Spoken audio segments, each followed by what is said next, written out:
we just covered cold outreach, and we are now transitioning to the type of advertising that I made at least half of my wealth from, and that I never talk about at all. And I get all my questions about content, which is ironic to me because I'm really new to content, but all of the money, or the majority of the money I've made, has been from paid ads. And so that is what we're going to talk about. And I really don't make a lot of content on this, so I've been really excited to share this training with you because I think it will make you a lot of money. All right, just as a quick recap here, we covered warm outreach, so how you reach out one-on-one to people you know.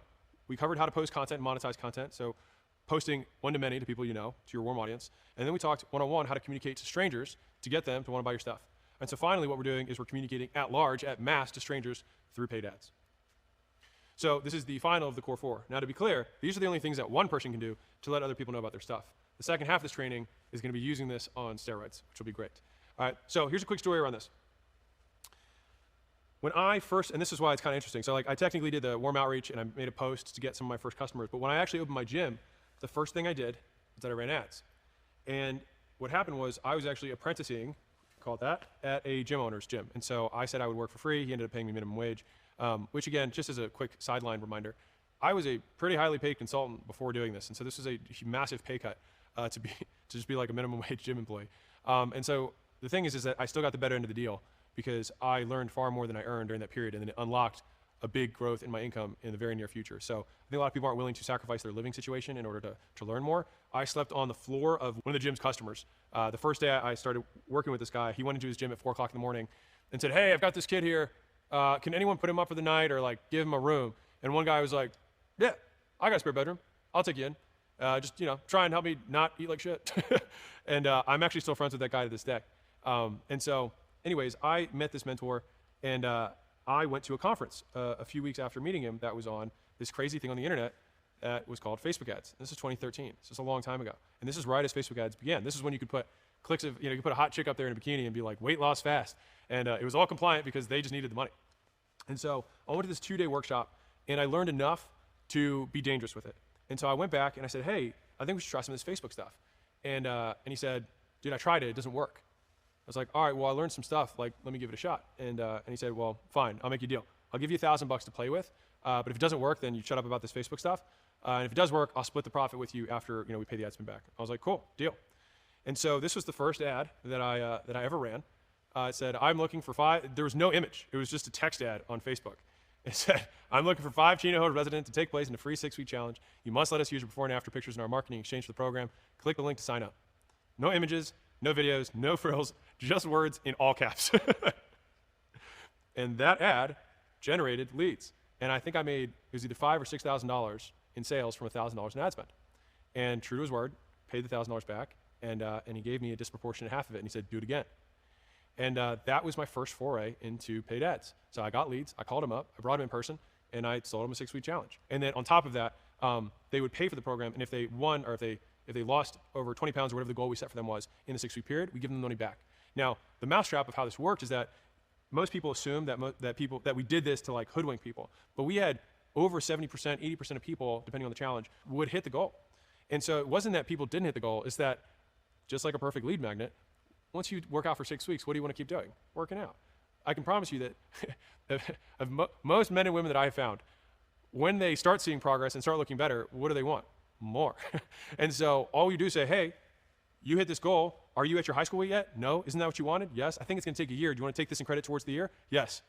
And just like that, we would close it into a long-term thing. All right. And so this was the result. I ended up getting 19 people at $299. I didn't know how the pricing stuff worked, but it worked out. I got $5,700, I think. So I guess that was what it was, $5,700 from the first campaign that I ran. And so that was the money. And then you'll notice here that many lead generating paid ad systems are very simple in nature. Like that ad was not complicated. And that ad might work on new platforms even today because of the simplicity and the clarity of the communication. So like, do you want more members? Getting more members can be hard. We make it easy. Grab all free, fill your gym in 90 days, masterclass below, right? Doesn't have to be complicated. And so fundamentally, what we're doing is we're showing an ad with a lead magnet or some sort of offer to get our ideal audience to want our thing and take one step towards us. And then from there, we build and structure our mousetrap such that we can cover our costs to acquire them and then still make a profit. So let's get into how paid ads work. So if you think about it from a larger perspective, your paid ad interrupts other people's content. So someone is on Facebook, or someone is watching television, or someone is consuming organic content, like we talked about making content. But now you're on the flip side. You are actually interrupting their stream of value with your paid ad. And so this is what allows you to get instant scale because you don't have to have the audience. You interrupt other people's audience and you pay the platform as an intermediary. And so that is how you reach strangers. All right? So paid ads are a way to advertise one-to-many to cold audiences, people who don't know you. Paid ads work by paying another person or business to put your offer in front of their audience. Think of it like renting eyeballs or earballs. So you don't buy them, you don't own them, you rent them for a fee. And ideally, you make more back from your paid ad and your monetization vehicle behind that than it cost you to get them. So do ads work? It's how well can you make them work. And so here's the thing, is that unlike the other methods that we talked about, especially posting content, the reach is guaranteed. You pay for the reach. So you know that your ad will reach X amount of eyeballs. The question is how well or how efficiently you can extract value from those eyeballs versus the cost of reaching them. And so paid ads give us 4 problems to solve that are new. And so let's break them down. Number 1 is you have to know where to advertise, because there's lots of different platforms out there. So how do you pick the platform to advertise on? Number 2 is getting the right audience to see it. And this is probably the hardest part of paid ads. Because fundamentally, if you showed the right thing to the right audience, you're going to get a good response. If 100% of the audience was the ideal target, it would. But most platforms are not that efficient from a targeting perspective. Over time, they've gotten significantly better, and maybe in the future, we'll be able to get so dialed in, it'll be insane, and we'll laugh at these, the times that we're doing right now, like so archaic. But the targeting is still one of the hardest parts. Number 3 is making the best ad for them to see. All right, okay, now we have the right people seeing it. How do we get the highest percentage of those people to want to take action? And then number 4 is once they have taken action, how do we get them to give us permission to contact them again in the future? All right, so those are 4 things that we have to solve. So let's solve them. Number 1, where to advertise. So you say, okay, but where do I advertise, Alex? Well, find a platform where these 4 things are true. All right, number 1, that you have used it and gotten value from it as a consumer. So I have some idea how it works. You want to have some idea of how it works because you will then naturally format your ad in a way that matches the format of the platform. Because ideally, you don't want it to look like an ad, you want it to look like content, which you'll notice the more you start looking at this, the more content and ads start blending together. Because if you make lots of content, you make good content, you make your best content that performs and generates sales, and then you use that as your ad, guess what? You've merged the 2. And that's when you become an exceptional advertiser. So number 1 is you want to go to a place that you already are familiar with. And if you aren't familiar with any place, again, find one where the highest percentage of your customers are, and then get used to it and learn it. Number 2 is that you can target the people on the platform interested in your stuff. All right, so this is a screenshot from Facebook. It's probably changed since I even made the screenshot. These platforms change all the time. But the idea is that you want to be able to target the ideal audience that you are looking for. So if you sell to women between 25 and 45, then you want to exclude men in general and women that are below 25 and above 45. Great. Well, now we have a higher percentage of our audience who are going to see our ad. And so we're not paying for wasted eyeballs, and that increases the efficiency of our advertising. And again, I'm going to restate this because I think it's so important. Paid ads is not about whether they work, it's about how efficient they are. Because if you think about it from big picture, if I had enough money to pay to reach every single person in the entire world, I would generate a return. The question is whether the return would be greater than the cost. And so with paid ads, you can reach everybody. And that's why they are one of the fastest ways of scaling big. But you have to manage your costs. So it's about efficiency, not whether they work. So number 3 of where do I advertise is I want to know how to format ads specific to the platform, which I'll dive into in step 3 in a second. All right? But you can see here that these are 2 different types of ads, and these are specific, and they look like content, right? And so I made them look like content because I want people to consume them. And I want my ideal audience, ideally, no one's going to consume stuff about gym leads unless you own a gym, right? And so that's, unless you're somebody who markets to gym owners, you might consume it too, right? My competitors might consume it. But by showing this stuff, I'm bringing in the right type of audience and excluding everyone else. And number 4, and this is a big one, is that I have the minimum amount of money to spend to place an ad. All right, so different platforms have different minimum spends. So if you want to run a TV ad or a radio ad, you have to spend a lot more money up front than some of the newer platforms today where you can micro-spend. You can spend $5 for an ad, which is why some of the new social media platforms have democratized access to paid advertising, which 50 years ago, you could only run radio and newspaper and TV. And that was it. And there was a huge barrier to entry. And so what's happened is that we've had all these tiny competitors that enter the marketplace because the barrier to entry is lower, which creates more competition, but more opportunity.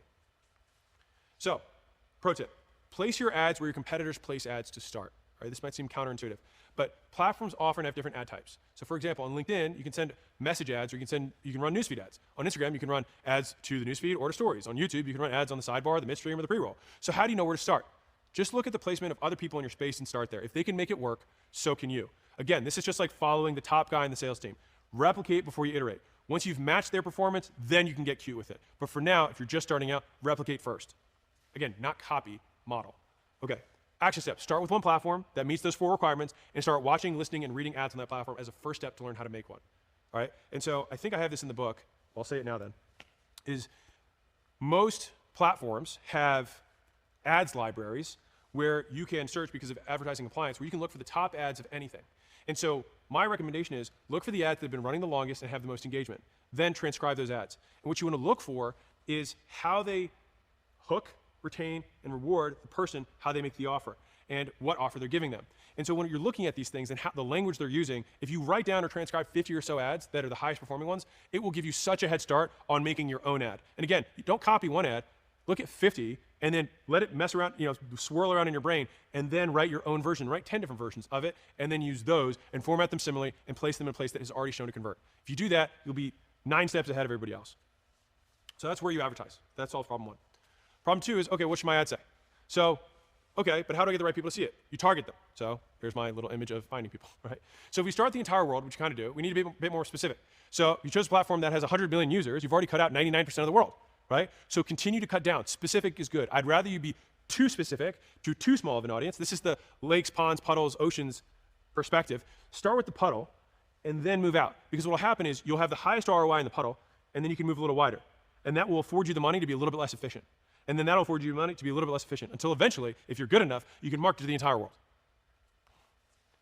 And so the first round we selected our platform. The second round is selecting within that platform how we target. All right, so modern advertising platforms have 2 ways to target, and you can use them separately or combine them. Number 1 is you target a lookalike audience. All right, this is fancy term, so I'm not going to spend a lot of time on it. But modern platforms can show your ad to an audience that's similar to and much bigger than a list you provide. Remember we had that list? Guess where we get to use it?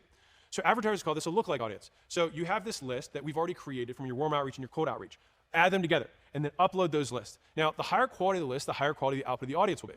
So if you are a big enough company that you have 1,000 customers, then uploading a customer list will find you more people who are like your customers. If you upload people who just opted in, then they'll find more people who just opted in. Now, that's not as good as customers, but it's better than a completely cold audience, right?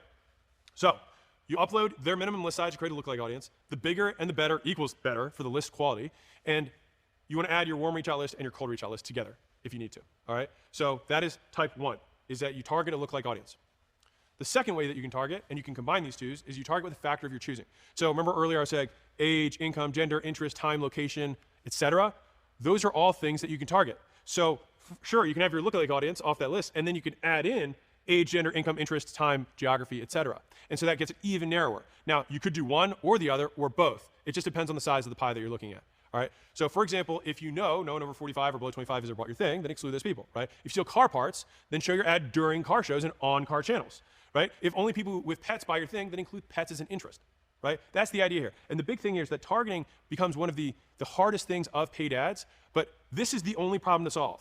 Because fundamentally, if the right people see your ad and your lead magnet or offer is exceptional, they will engage. So if your paid ads aren't working efficiently enough, it just means the right people are not seeing them in enough quantity. So you just got to work on your targeting. All right? It massively simplifies the problem to be solved.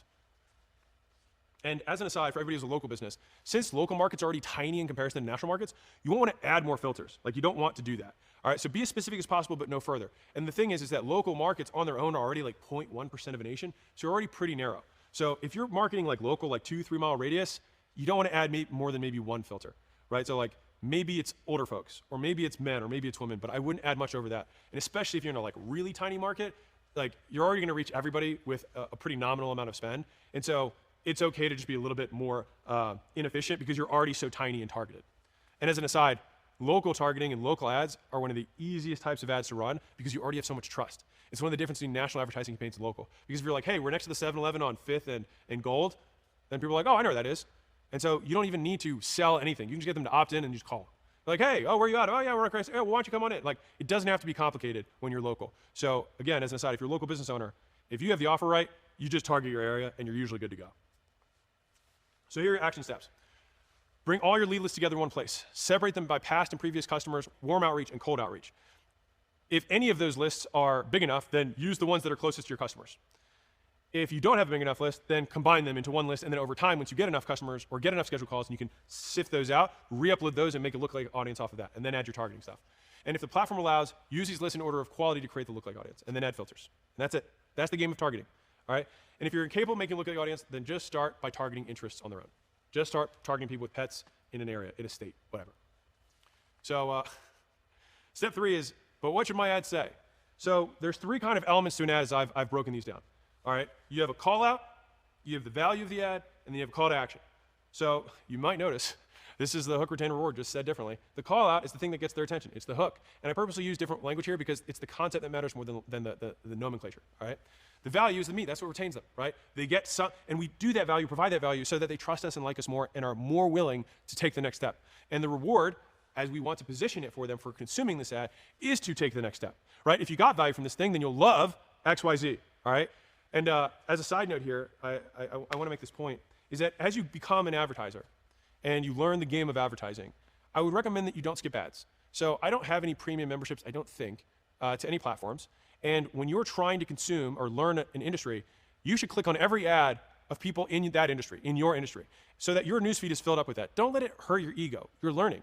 And there's no better school of advertising than what's working right now today, right? And so I would highly recommend that you don't do premium subscriptions that make you skip the ads. And I would recommend clicking on every ad you possibly can so that you start getting targeted by more of them until eventually your whole newsfeed is ads, so that the highest value thing in your newsfeed is what you learn from everyone else. All right, so just what it has done for me is it has transformed what used to be a nuisance into an ever-learning experience for me. So actually advertising in general now, I get value from both the content that I'm watching and the interruption because I learn from both. And so that's one of the unique things that we can do to make our lives just a lot better as advertisers, because like now, things that people see as a nuisance for us is just school. And so what we're looking at here, and this is what I was referencing earlier, is that you want to look at how they call out their ideal customers. Like the hooks, so important, right?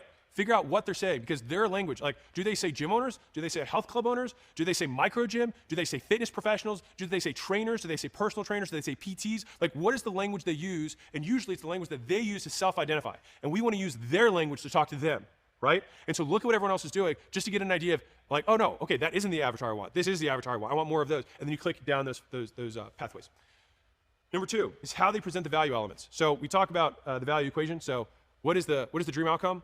What is the perceived likelihood of achievement? What is the time delay? What is the effort and sacrifice? How are they describing each of those value elements and their inverses, right? The dream outcome versus a nightmare, right? The perceived likelihood of achievement versus the risk.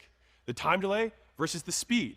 The effort and sacrifice versus the ease and simplicity, right? And so we want to see how they present those elements in the ad so that, again, we can model the language, not the same, don't copy it, because, again, you want to make it your own and you want to make it for your products, but you can still use the same linguistics to get people to respond. And then finally, how they give their audience a call to action. How do they get them to do the thing? And so let's use the three chunks to make an ad. I need to get them to notice my ad, which is the call out. I need to get them to interested in what I have to offer, which is the value. And call to action gets them, I need to tell them what to do next. And once I do that, they will take the next step. So call out. People noticing your ad is the most important part of the ad by a lot. The purpose of each second of the ad is to sell the next section of the ad. So think of them as mini content units that are continually spinning within an ad package, okay? And so the headline is the first sale.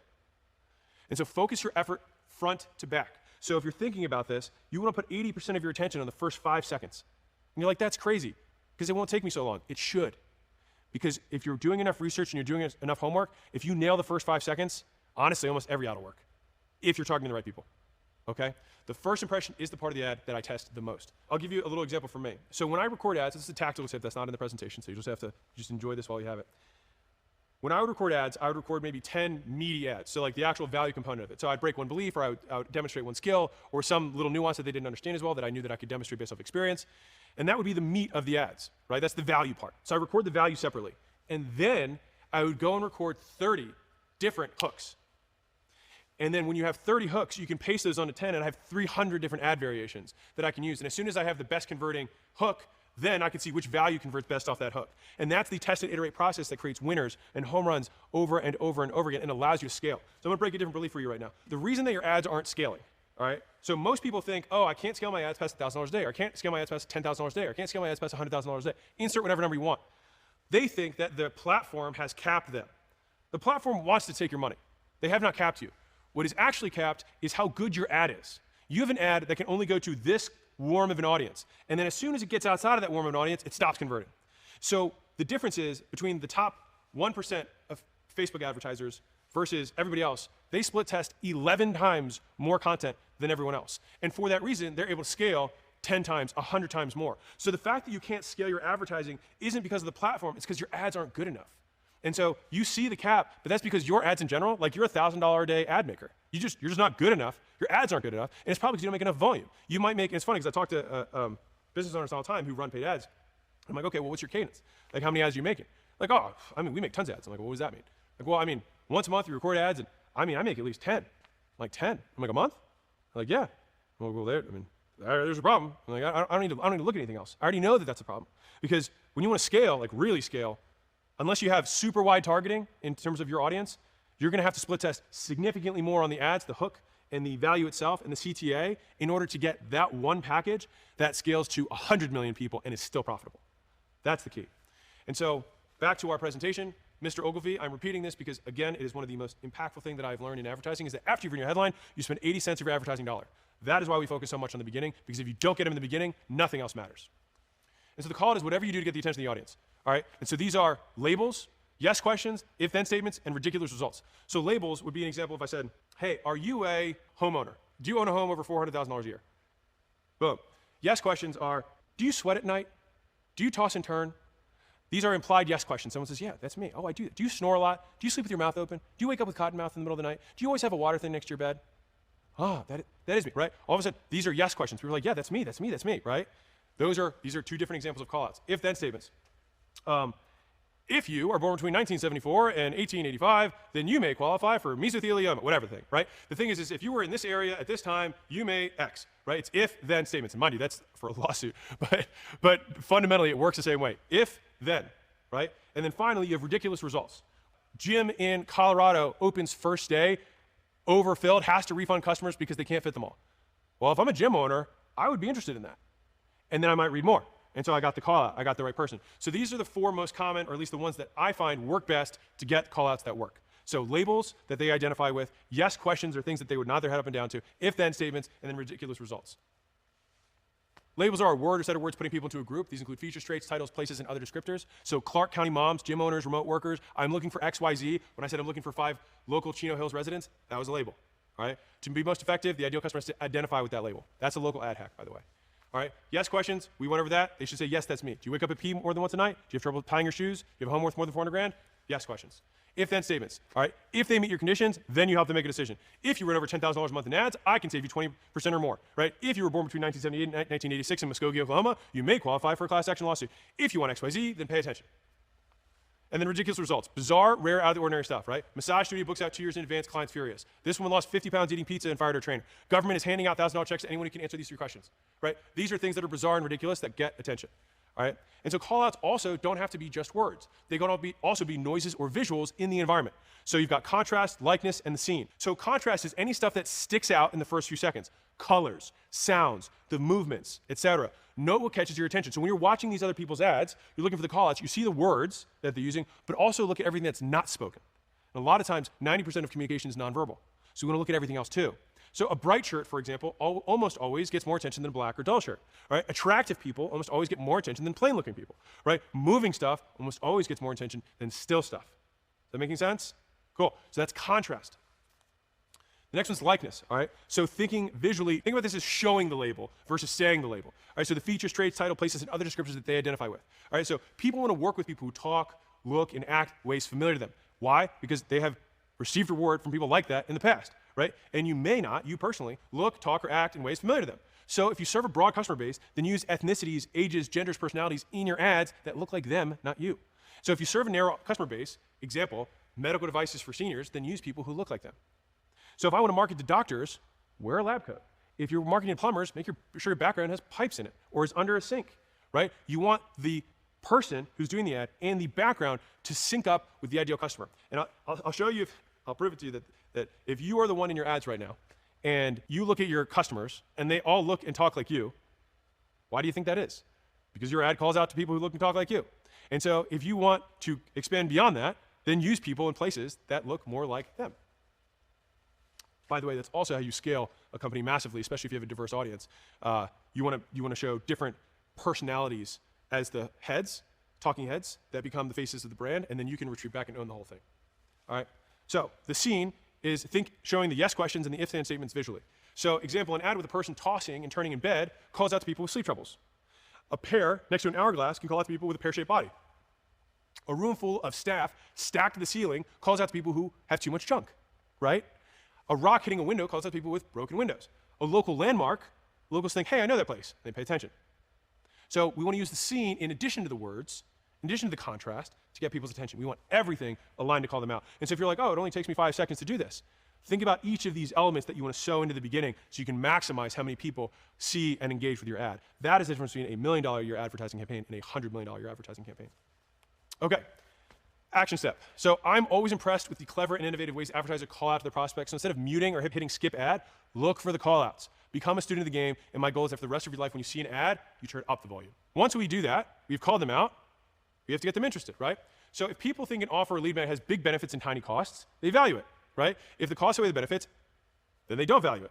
Should make sense. The best ads make the benefits look as big as possible and the costs look as small as possible.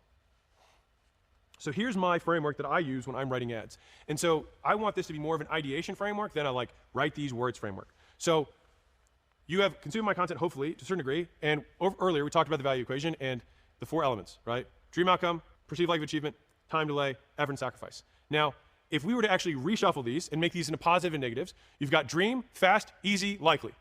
On the bad side, you've got nightmare, slow, hard, risky. And so those create the what. So think about carrots and sticks. The carrot is all you want them to have more of. They want more dream, they want more fast, they want more easy, they want more likely. Stick is nightmare, less slow, less hard, less risky.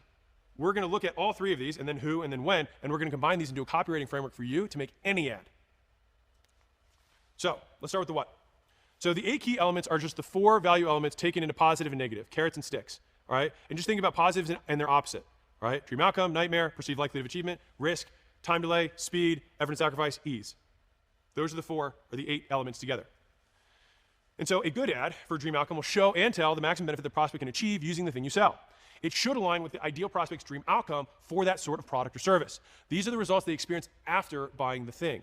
Okay? Now the opposite of that is a good ad will also show them the worst possible hassles, pain, etc. of going without your solution. So in short, the bad stuff they experience if they don't buy. So you don't want to just show the dream outcome, you also want to show them continuing down the path of not experiencing your solution and how much worse it would be, especially effective with problems that get worse over time. So with perceived likelihood of achievement, which we've talked about a lot, or at least I have earlier in this, because of fast failures, we assume that even when we buy, there's a risk that we don't get what we want. It makes sense. That's why we don't buy everything, because we don't believe everyone because we've been burned in the past.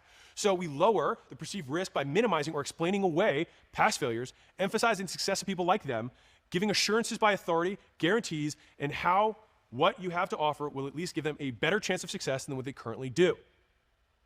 That is the idea. Now the flip side of that is that we show a good ad will show them how risky it is to not act, what their life will be like if they carried on as they always have, show how they will repeat their past failures and their problems will get bigger and worse.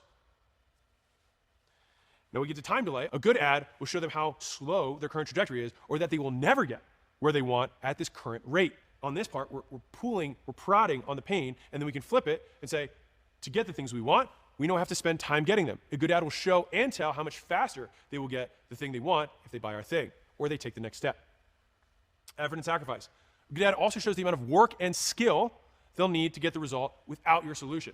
All right? So they have to think, man, this is going to be a lot of effort, and I've got to be really good in order to get this result if I don't use this thing. Whereas they'll be forced to keep giving up the things they love and continue suffering from the things they hate, or worse, that they work really hard, sacrifice a ton right now, and get nowhere. This is what we want to show and describe in the ads in as short and compact as possible. And these are the things I'm asking you that I want you to look out for and listen for in the ads that do well. Now, all 8 elements aren't necessarily going to be available or included in every ad, but they will have elements of each of these 8 things. And the more of these elements you can weave in seamlessly together, the more powerful the ad will be. All right? And so the opposite of that would be ease. To get the things we want, we know we have to change something. But then we assume that we have to do stuff we hate and give up stuff we love. And ease comes from a lack of needed work or skill. Like, write that down. Ease comes from a lack of needed work or skill. So if you can show someone that it doesn't take a lot of effort and they don't need to have a lot of qualifications in order to get this thing or this outcome, then they will feel like it's easy. A good ad disproves that assumption. And it tells and shows how you can avoid the stuff you hate doing and do more of the stuff you love doing without working hard or having lots of skill and still getting your dream outcome. So that is the what. Check. So now let's go to the who. I said there's 3 parts, the what, the who, and the when. So let's go to the who. All right, so now you're thinking, okay, I've got these 8 key elements. The other 2 are easier, don't worry. But those are the 8 key elements, the value equation, and then they're opposites. We want to talk more good, less bad, and show and tell both of those. So now we're talking about the who. So humans are primarily status driven, all right? And the status of one human comes from how other humans treat them. All right, so people gaining status, your customers, and the people giving it to them, their spouse, their kids, their parents, extended family, colleagues, bosses, friends, rivals, competitors. There's lots of different people that give and dole out status to your customer. And so we don't want to just talk about their perspective, but the perspectives of those around them who will give them or take status away. So as an example, if I were selling weight loss, I can look at any of the key 8 variables that I talked about beginning and say, okay, how can I describe how fast this was, but not just from, okay, well, 2 months into the future, he pulls his belt loop and sees that he goes 2 notches lower. Wow, that's him experiencing the benefit of this weight loss program. But how can I show that from someone else's perspective? Okay, his wife sees him do that and says, great job, honey, you're doing awesome. You're looking good. You might fit into your marriage tuxedo. So we can explain that experience from someone else's perspective. To the same degree, if we're talking about like making more income, it's one thing to make more income, but if your wife comments on it, or your colleagues comment as you pull up in the new car, or when you rock your drive down the fairway with the new $400 driver that you just bought and everyone's jaws are on the ground, which one matters more? That one, because that is status from the people that they're trying to get status from. And so we want to think about the benefit of the thing, of one of those 8 key variables, and then describe it in every possible way that we can. And so by doing that, we basically take one benefit and make it multifaceted, and we try and fit the key to the hole that the person has a lack of, right? Because fundamentally, motivation comes from deprivation. So you are more motivated to eat the hungrier you are. And so we don't know what they are most hungry for. And so they might have a really great marriage, and their wife tells them great stuff all the time, but when they go to work, they get beat up every day. And so we want to have the wife key, but we also want to use the rival at work key. We also want to use the boss key. We also want to use the kids key. We also want to use the frenemy dad key. Like whatever other keys we have to depict status going towards them from the place that they don't get it. And we can use that one pillar in the sand from each of those 8 variables. We can show speed from everyone else's perspective. Like, hey, so-and-so comes back from a work trip and sees you, and they're like, dude, you're looking great at the office. Did you know that people who lose weight are more likely to get promoted, right? So there's different ways that you can tie the benefits in to different environments and circumstances, and we want to hit as many of those piano keys as we can to play the right song. So first we have the what, which is the 8 variables, and then the who is trying to explain those benefits from as many perspectives as possible to get the one that matters most to them. So that's the who. And then finally we have the when, all right? So people often think about how their decisions affect the here and now. But if we want to be extra compelling, and we do, we should also explain what the decisions led to in the past and what the decisions could lead to in the future. So we do this by getting them to visualize through their own timeline, past, present, and future, okay? So in that same weight loss example, to just keep it consistent, I can talk about how their wife used to think about them when they got married. I can think about their wife, how they perceive them today. And then I can think about how their wife is going to perceive them in the future once they've lost weight. I can also take the negative of that and talk about how they have struggled in the past with their weight loss and the negative thing that their wife has lost respect for them, right? In the past and the present. And this was a tough one, but incredibly compelling, is negative visualization in the future. So if I say, hey, if you keep going on the path you are, you've gained 5 pounds a year every year. So 5 years from now, if you step on the scale and you're 25 pounds heavier, what will your wife think then? What will your kids think then? What if you can't play with your kids, but the rival dad can play with your kids and his kids? And you can't because you're on the sideline because your ankle hurts or your knee hurts because you're overweight, right? And so we're playing positive scenarios, moving through the timeline, through them personally, and other people's perspectives, and we have 8 of the variables. So when you multiply this together, if you're thinking through this, you're like, whoa, there's not unlimited, there's just a very large amount of variables that you can use here to describe the benefits and the costs of the thing you sell. So if we make the benefits more of all the good stuff from all these different angles, past, present, future, and minimize the costs from all these different angles, past, present, future, then we have a very compelling ad. And so you can't hit all of them, and that's the idea. But this will give you an endless variety of ways to attack the prospect's belief system so that you can persuade them to do the thing to help themselves.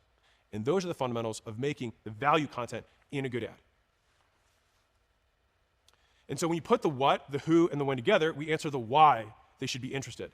And so their spouse, who, will perceive how fast what they fit into, right? That suit your wife loves that didn't fit but does now, in the future, when, or how the kids who, month after month, when, right, got more interested in eating healthy and tagging along during workouts, the what, or how they, who, catch a look at themselves in a reflection in the mall a few months later and realize stuff actually fits me in the store now, right? So their spouse will perceive how fast they fit into that suit that she loves but doesn't fit but now does in the future, or how their kids, month after month, got more interested in eating healthy and tagging along during the workouts, or how they catch a look at themselves in the reflection in the mall a few months in and realize, shoot, the stuff fits me in the store now. So all I did there was show the benefits and the costs from different perspectives in past, present, and future. And you can think about unlimited ways to show variety for one thing that you sell. And that is what gives you endless variety in the ads that you make. And so here's a little pro tip. You want to make your ads as specific as you can, but no specificer. Okay? So the more specific your copy, the more efficient it can get, but also the longer it tends to get. So you can imagine we can expand this to ad infinitum, right? And if it gets too long for the platform, it will lower its efficiency. So make the ad in its entirety as specific as you can in the most efficient space you've got. All right? If you've got audio and visuals at your disposal, then use contrast, likeness, and the scene itself to match your copy. So sometimes the work will have to be done not using words, but with the visuals that can say a lot more than the words ever could. All right? It becomes more specific without getting longer. And this makes your ad even more efficient and profitable. So again, I've given you a lot of variables here, and that's because there's a lot of ways to advertise, or at least a lot of things that could be contained within an advertisement. But these are the frameworks that I use, that I've used successfully to scale our company's paid ads. Okay? And so when we combine everything we can get the prospects going toward, the 4 value drivers, and also what they're getting away from, the 4 opposites, which are the 8 key drivers, the many perspectives we can show them gaining status, and different timelines for each, we get unlimited inspiration for our ads, right?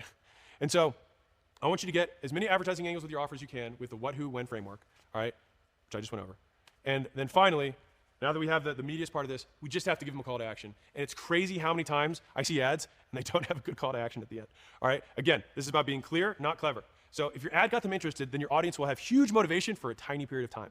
All right, so we have to take advantage during that short window. Tell them exactly what to do next. So spell it out. Click this button, call this number, reply with yes, go to this website, etc. All right, you want to make the CTAs quick and easy. So easy phone numbers, obvious buttons, simple websites. For example, a common CTA is to direct the audience to a website. So make your web address short and memorable. Go to acquisition.com, right? And as an aside note, if I said alexsprivateequityfirm.com/free book and course 2782, right? Versus acquisition.com/training. I think that the world actually has this mispriced, genuinely. I think that short domains are worth more than they go for. Because I think there's some brand credibility, but I think the biggest benefit that is unspoken is that it is memorable and that people will type it in. And so I'll give you a stat that most people probably wouldn't want me to share internally, but 80% of our traffic comes from people hand keying in acquisition.com. And so that means that people remember it and they know how to find me. And so for me, I paid $370,000 for this domain, just the domain, just the name. And I think it was one of the best purchases I ever made because people know where to find me. And so I think that the world has simply underpriced short, clear domains, not overpriced them. My 2 cents. Little tweet to remember. Assume the audience has no idea who you are, what you do, how it works, they're in a rush, and they have a 3rd grade education. A good way to think about how to make these ads. And just like all the other things before, keep it below a 3rd grade reading level, and you'll get twice as many people to respond. So, what should my ad say? Whew, that was a big one. But hopefully, you have a much better idea of a framework that you can repeatedly use and get unlimited ads that actually work. So how do I get their info? This is short and sweet. After they take action, get their contact information. My favorite way to get contact information is a simple landing page. Don't overthink it, okay? There are 3 landing pages that when I look at all of our companies that we use most commonly, which is headline, subheadline, content info, submit. Same thing except with an image. Same thing with an image and then 3 bullets. Those are the 3 most common layouts I use. Pick one of them. Doesn't really matter. We've used them all, and all you got to do is test it. And the nice thing is the simpler the landing page, the fewer variables you have to test, you can quickly improve it. It also gives the person who's clicking to that page fewer things to do. They said they wanted the thing, they go to the page says, here's the thing you said you wanted. And they're like, yeah, I guess I did want it. And they submit. And then you get super high conversion rates. Okay? So make sure your landing pages match your ads. This is probably one of the most underrated things ever because it takes work. But if your ad is a certain color and a certain person and uses certain words, make sure the landing page uses the same words and same colors and same person. Simple stuff, right? But people don't do it. And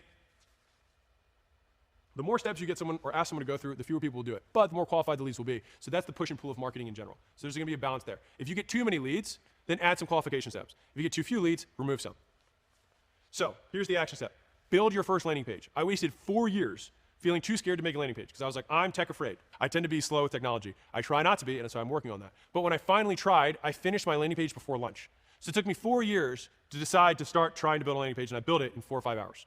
All right? And so I could have had all the benefits of knowing how to build landing pages 4 years earlier, but I waited 4 years. Don't be like that, all right? So once you have that, and you have a place to direct them to capture their information, now you have engaged leads from paid ads. Hooray, we did it. So here's a conclusion. Run paid ads, part 1, the conclusion.